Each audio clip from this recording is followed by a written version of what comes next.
তোমাকে না জানিয়ে তোমার এই কালো কুচকুচে চুল আমি সাদা করে দেব, রুখতে পারবে? তোমার এই চোখের লাল চাহনি আমি ঝাপসা করে দেব, ঠেকাতে পারবে?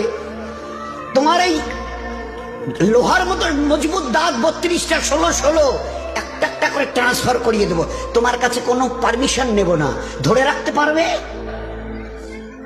এইভাবে আস্তিন গোটানো মাসল ফোলানো ধরে রাখতে পারবে তো?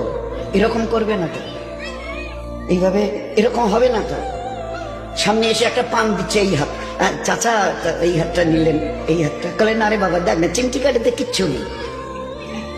আসমান থেকে আওয়াজ দিচ্ছে, ও হাত তোমার কথা শুনে আমার, এ হাত তোমার কথা শুনে আমার, আমি এর পাওয়ারকে শেষ করে নিয়েছি।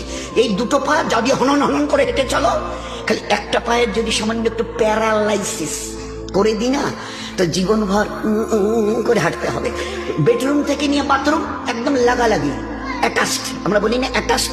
তো এই বেডরুম থেকে নেমে বাথরুম কত 4-5 হাত, বেডরুমের দেয়াল আর এই যে হচ্ছে বাথরুমের দেয়াল, মাঝখানে একটা দরজা, এখান থেকে উঠে ওই ঘরের রুমটা পারবে?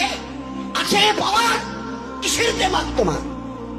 কিসের এই অহংকার তোমার?